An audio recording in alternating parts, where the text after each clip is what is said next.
भूगोल में चट्टानों का टॉपिक हमेशा परीक्षा में पूछा जाता है, लेकिन ज्यादातर छात्र सिर्फ नाम याद करते हैं और असली अंतर समझ नहीं पाते।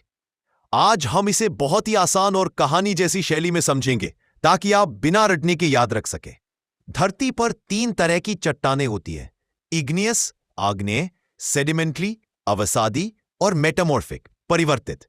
इन तीनों को आप धरती की 3 अलग अलग कहानियों की तरह समझ सकते हैं: जन्म, जमा होना और बदल जाना।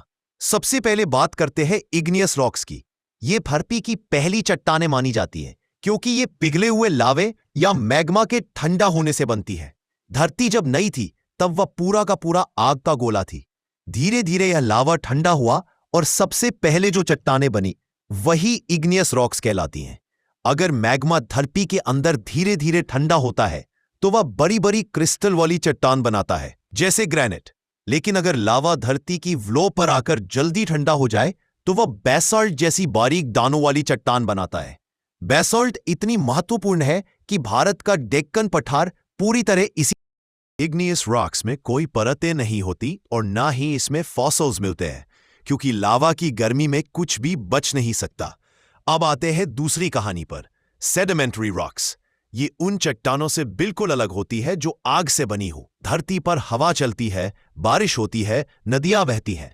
ये सभी मिलकर पुरानी चट्टानों को तोड़ती हैं और उनके छोटे छोटे टुकड़े मिट्टी, रेत, कंकड़ और जैविक अवशेषों को बहाकर समुद्र, झील और घाटियों में जमा करती रहती है। समय के साथ ये जमा हुए पदार्थ परतों के रूप में दबते जाते हैं और धीरे धीरे चट्टान बन जाते हैं। इन्हें सेडिमेंट्री रॉक्स कहा जाता है। इनकी सबसे खास पहचान है परतें यानी लेयर्स। सैंडस्टोन, लाइमस्टोन, शेल जैसी चट्टानों में ये परतें साफ देख सकते हैं।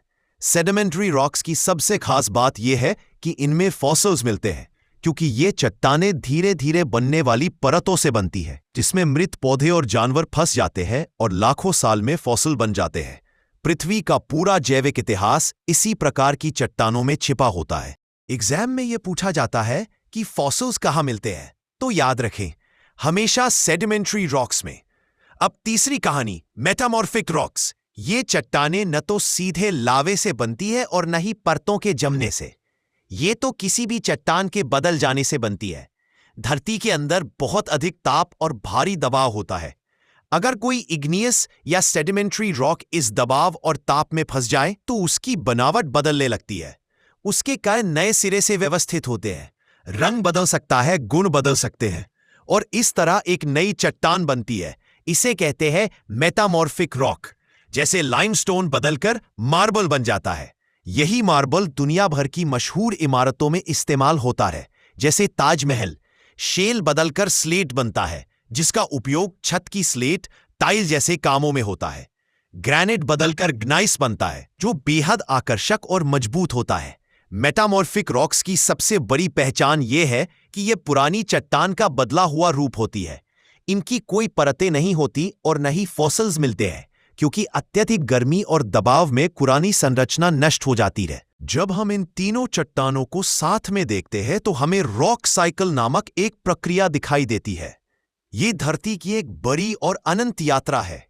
इग्नियस रॉक्स टूट सकती है और सेडिमेंटरी रॉक्स बन सकती है। सेडिमेंटरी रॉक्स दबाव में बदलकर मेटामॉर्फिक बन सकती है। मेटामॉर्फिक रॉक्स पिघलकर फिर से मैग्मा बन सकती है और ठंडा होकर इग्नियस रॉक्स बन सकती हैं।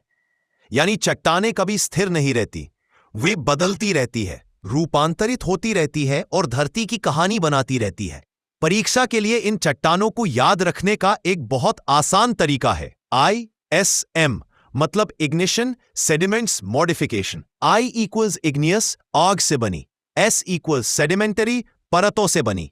M इक्वल्स मेटामॉर्फिक, बदलाव से बनी। अब कुछ पिछले सालों के प्रश्नों को आसान भाषा में समझ लेते हैं।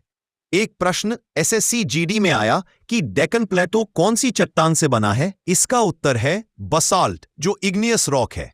रेलवे NTPC में पूछा गया, स्लेट किस चट्टान का परिवर्तित रूप है। उत्तर शेल है।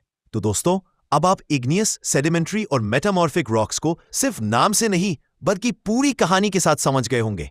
याद रखिए, जियोग्राफी याद करने का नहीं, समझने का विषय है। इसे जितना सरल बनाएंगे उतना आसान लगेगा। अगले वीडियो में